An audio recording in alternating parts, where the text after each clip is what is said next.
Capítulo 1. O que aconteceu a Adonai? Adonai abandonou o país e se dirigiu para onde o sol se põe. Últimas palavras de Eva no livro Adonai. Nos primeiros dias do mês de abril de 1920, zarpava o navio Provence, de Beirute, rumo a Marsella. No meio de sua carga, levava na terceira classe uma quantidade de pessoas bizarramente vestidas e de aspectos diferentes, embora todos falassem o mesmo idioma. Naqueles tempos, o viajante desta categoria era considerado como se fosse um animal, nem mais nem menos, porque a pobreza é sempre ultrajada até pelos próprios pobres, e considerada como afronta, apesar de que todos os filósofos e conformistas adormecem as mentes com suas frases consoladoras. Que penosa era aquela viagem para um homem que abandonava sua casa e sua família em busca de novos horizontes. Mas que valor e intrepidez levava em seu coração, que confiança em si mesmo para afrontar todos os obstáculos e vencer os impedimentos em busca do triunfo. Eram muitos, homens, mulheres, velhos, crianças e jovens. A maioria se dirigia para a América, continente da liberdade e do ouro. Entre eles se encontravam sírios, libaneses e palestinos, poucos egípcios e iraquianos. Haviam nascidos, crescidos e vivido sobre o mesmo solo e debaixo do mesmo céu, mas não professavam o mesmo credo nem a mesma religião.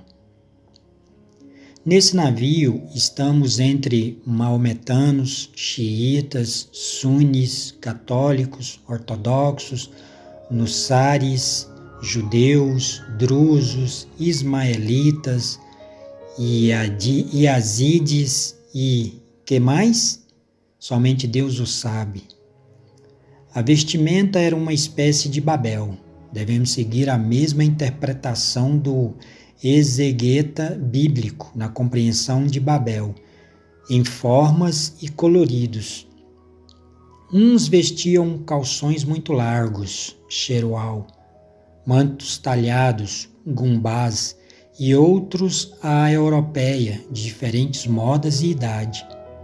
Cobriam as cabeças com fez e cal beduíno, com lenços, chapéus, e muitos a levavam descobertas.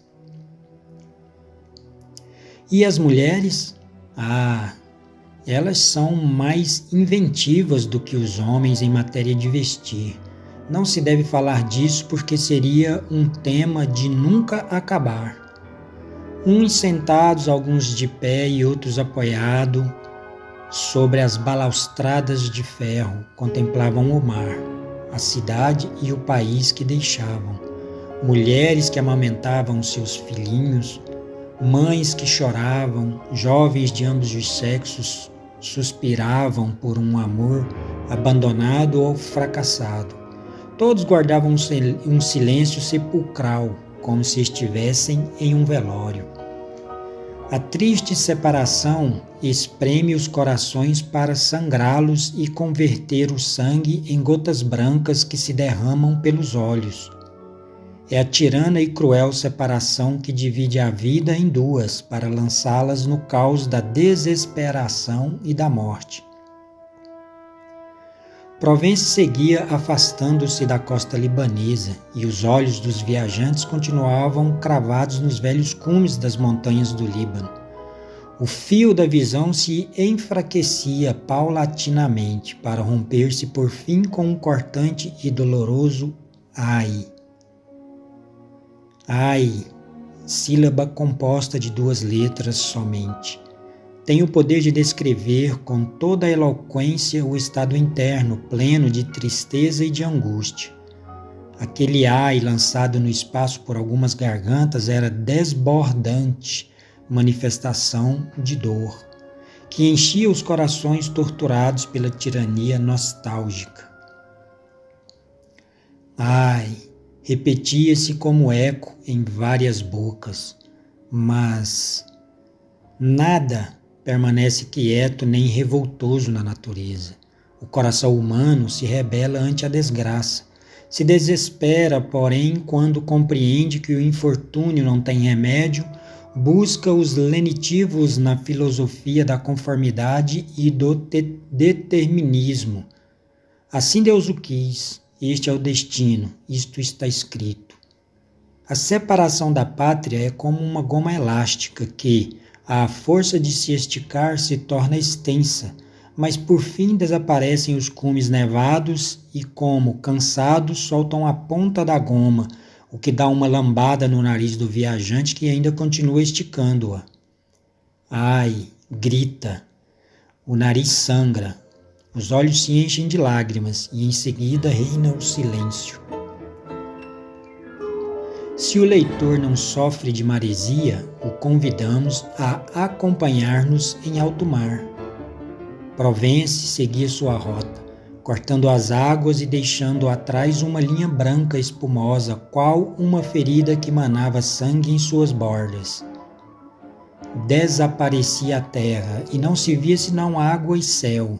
Reinava um silêncio doloroso que traduzia muitas lágrimas e lamentações.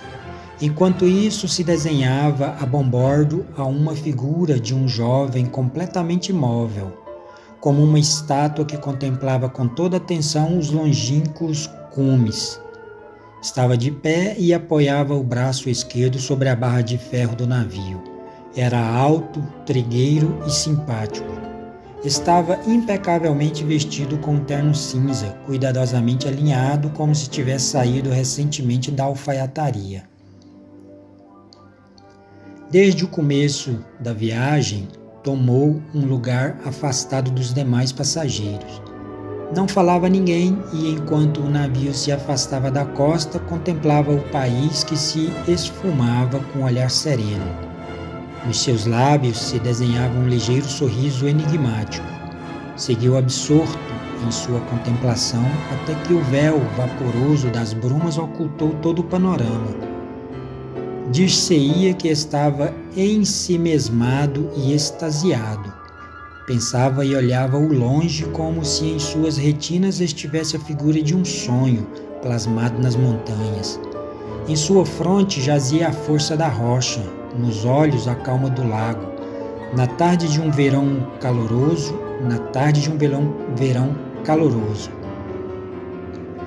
Dos seus lábios emanava a fé e do rosto a confiança do asceta. Não ouvia e nem prestava atenção ao que sucedia ao seu redor. Isolou-se como quem quisesse na soledade encontrar a solução de um problema, mas por fim voltou em si precisamente quando alguns dos viajantes lançavam o doloroso ai. Começou a prestar atenção e a passear o olhar esquadrinhador nos passageiros como quem quisesse descobrir o mais oculto de seus corações. No princípio, esta atitude passou desapercebida, mas pouco a pouco o olhar produz um efeito raro que tinha um despertar contagioso. O fenômeno em si é natural, embora seja mal explicado e compreendido. É muito frequente que, às vezes, nos sentimos perturbados e inconscientes, e a causa desse desassossego é um mirar esquadrinhador de um desconhecido. Terá o olhar algum fluido invisível ou alguma radioatividade que chega sem autorização ao nosso sentir para logo refletir-se no subconsciente que, por sua vez, ordena à mente objetiva a manifestar a emoção? Será o fitar um chamado telepático? Os psicólogos dizem que sim, os cientistas ainda não o afirmam e nós não o negamos e nem o afirmamos. Sabemos, entretanto, o efeito do olhar da serpente sobre o pássaro e sentimos sua influência em nós. O mirar do jovem elegante chamava paulatinamente a atenção dos companheiros, sem dúvida. Deve ser algum passageiro de primeira classe que desceu à terceira por qualquer motivo. E quando o nosso viajante se viu acossado por tantas atenções, voltou às costas com indiferença para contemplar novamente o mar. Nada sucedeu. Os presentes, aguilhoados pela curiosidade, o seguiam com os olhos e cada um perguntava e respondia a si mesmo: quem será? Por que nos observa assim? Por que está ali? De onde vem? Para onde vai? Quando se cansaram de tantas perguntas, sem encontrar resposta, se voltaram em si mesmos, como quem desperta depois de um longo sono. O navio seguia sua rota. Os passageiros continuavam afastando-se da mãe pátria e permaneciam entre água e céu, mas todos estavam conformados e alguns até alegres. Com a troca do pensamento mudaram as emoções e alguns dentes se mostraram em lábios risonhos. A poucos metros do jovem solitário, uma linda moça inclinada sobre a balaustrada fixava a vista e a atenção na água, como se visse nela uma mãe carinhosa, que abrira os braços para estreitá-la.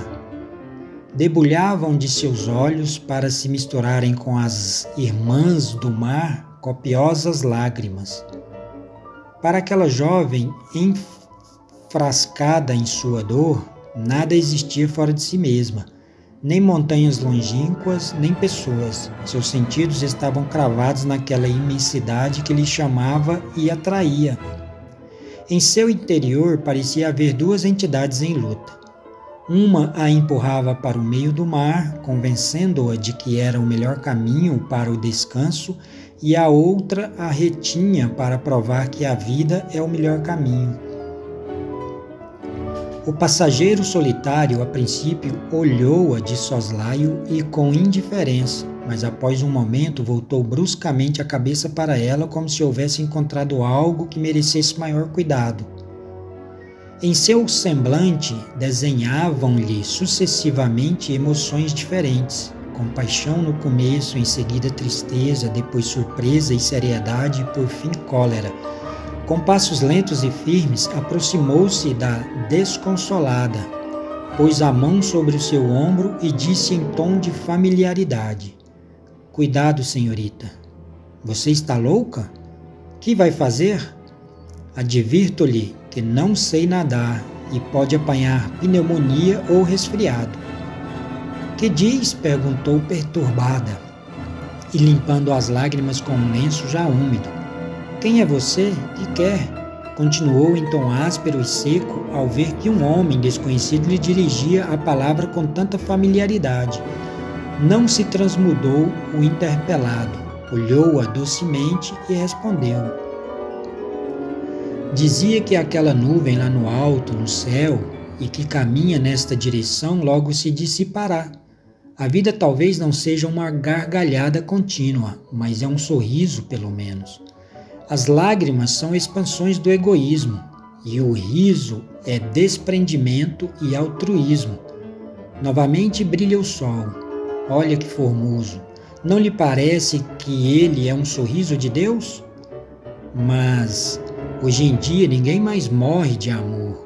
Embora possa morrer de gripe, empacho ou tédio, morrer de amor é um velho costume, mas muito feio, igual a uma pessoa que veste roupa comprida quando está em pleno uso a roupa curta. Já sei. Obrigaram-na a se casar com um homem rico, porém velho, feio, estúpido e avaro. Você declarou a rebeldia, derramou toda a ternura sobre um jovem inteligente e agora foge da jaula para viver livre neste mundo de Deus. Não tema pelo seu companheiro que se acha detido, logo estará livre. Por isso, evita apanhar uma pneumonia. Livre? Livre e virá? Gritou a jovem desesperada. Livre sim, e virá. A maior desgraça não está em apanhar uma pneumonia, mas em pedir felicidade à desesperação. Aquela mulher estava pendente dos lábios de seu imprevisto companheiro de viagem, cujas palavras a conduziam da indignação ao assombro, da admiração à curiosidade e da esperança à alegria. Emudeceu-se, contemplando o rosto do jovem, como se visse nele alguma recordação ou sonho remoto. E enquanto ele se deleitava contemplando sua beleza, ela lhe perguntou: Você me conhece? Muito. Nunca olvidei este cabelo áureo, nem os olhos esmeraldinos incrustados no rosto divino, bem como o corpo escultural. Antigamente devorava-a com a vista, mas você nunca fez caso e seguia seu caminho olhando muito longe ou a si mesma. Mas quem é você? Quem vou a saber quem sou eu? Quem pode saber o que se é? Disse isto e se inclinou contemplando a água do mar. Picada pela curiosidade devido à resposta, voltou a perguntar: De onde é você? Eu? Do alto, respondeu sem olhá-la. Não é possível saber seu nome? Você não pode reter todos os meus nomes, que excedem aos do gato em árabe, mas os poucos familiares me chamam Doni. Doni? Doni? Nunca ouvi este nome.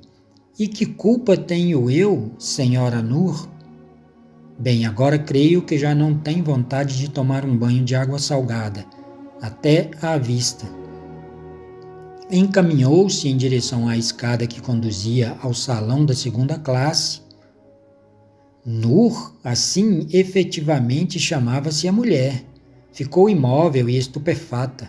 Pensou, como um homem estranho conhecia sua história? Ele estava enamorado dela conforme confessou? Como sabia que seu amado ia ser absolvido de tentativa de assassinato contra o próprio marido que o pegou em flagrante com ela? As meditações afastaram de sua mente a ideia de suicídio, mas acenderam a chama da curiosidade e da ânsia. Nur era a quinta das 7 irmãs, cada qual mais bela do que a outra. 4 se casaram em vida dos pais, mas ela, na idade de 16 anos, ficou órfã. Teve amparo do cura do povo como tutor que se enamorou dela. Para conservá-la para si, casou-a com um lavrador velho, estúpido, porém rico. Passaram-se os anos e Nur se despertou para a vida, mas não para o verdadeiro amor. Muito se falou de sua conduta, até que, por fim, se entregou de corpo e alma a um jovem estudante de medicina. Avisado por outros jovens que não conseguiram os favores de Nur, o marido descobriu a infidelidade. Quis vingar a honra improvisada, mas o amante disparou um tiro de revólver que lhe feriu levemente. Houve escândalo, processo, captura e encarceramento do réu. O jovem era sobrinho do bispo, e este amigo dos franceses, e os franceses eram os senhores do país, de maneira que o assunto se tornou muito simples. Nur, desesperada pelo escândalo, abandonou o povoado, a conselho do amante, tomou o primeiro navio que a conduziria para a América.